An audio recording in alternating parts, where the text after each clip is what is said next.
American History, Part 1, by Judith Ortiz Cofer.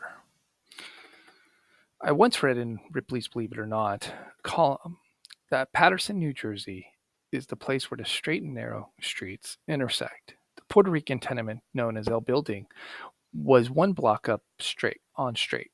It was, in fact, the corner of Straight and Market, not at the corner, but the corner.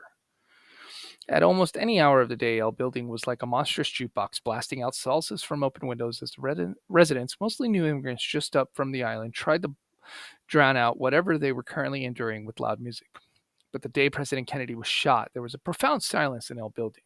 Even the abusive tongues of Vergos, the cursing of the unemployed, and the screeching of small children had been somehow muted. President Kennedy was a saint to these people. In fact, soon his photograph would be hung alongside the Sacred Heart and over the spiritist altars that many women kept in their apartments. He would become part of the hierarchy of martyrs they prayed to for favors that only one who had died for a cause would understand. On the day that President Kennedy was shot, my ninth grade class had been out in the fenced playground of public school number 13. We had been given free exercise time and had been ordered by our PE teacher, Mr. De Palma, to keep moving. That meant that the girls should jump rope and the boys toss basketballs through a hoop at the far end of the yard. He, in the meantime, would keep an eye on us from just inside the building. It was a cold, gray day in Paterson, the kind that warms of early snow. I was miserable since I had forgotten my gloves and my knuckles were turning red and raw from the jump rope. I was also taking a lot of abuse from the black girls for not turning the rope hard and fast enough for them. Hey, skinny bones, pump it, girl. Ain't you got no energy today? Gail, the biggest of the black girls who had the other end of the rope, yelled. Didn't you eat your rice and beans and pork chops for breakfast today? The other girls picked up the pork chop and made it into a refrain. Pork chop, did you eat your pork chop? They entered the double ropes in pairs and exited without tripping or missing a beat.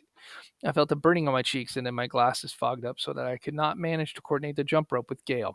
The chill was doing to me what it always did, entering my bones, making me cry, humiliating me. I hated a city, especially in the winter. I hated public school number 13. I hated my skinny, flat chested body, and I envied the black girls who could jump ropes so fast that their legs became a blur. They always seemed to be warm while I froze. There was only one source of beauty and light for me that school year, the only thing I had anticipated at the start of the semester. That was seeing Eugene. In August, Eugene and his family had moved into the only house on the block that had a yard and trees. I could see his place from my window in L building. In fact, if I sat in the fire escape, I was literally suspended above Eugene's yard. It was my favorite spot to read my library books in the summer until that August the house had been occupied by an old Jewish couple. Over the years, I'd become part of their family without their knowing it. Of course, I had a view of their kitchen and their backyard, and though I could not hear what they said, I knew they were arguing. When one of them was sick and many other things, I knew all this by watching them at meal times.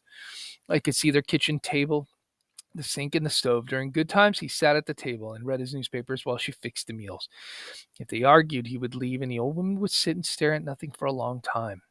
When one of them was sick, the other would come and get things from the kitchen and carry them out on the tray. The old man had died in June. The last week of school, I had not seen him at the table at all. Then one day I saw that there was a crowd in the kitchen. The old woman had finally emerged from the house on the arm of a stocky middle-aged woman, whom I had seen there a few times, maybe her daughter.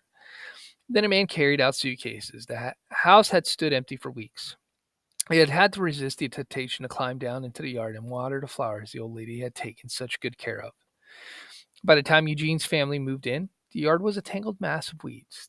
The father had spent several days mowing, and when he finished from where I sat, I didn't see the red, yellow, and purple clusters that meant flowers to me. I didn't see this family sit down at the kitchen table together.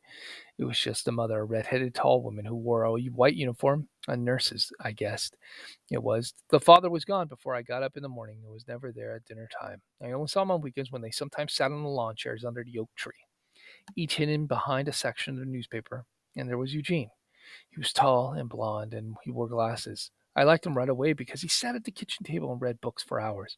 That summer, before we had even spoken one word to each other, I kept him company on my fire escape.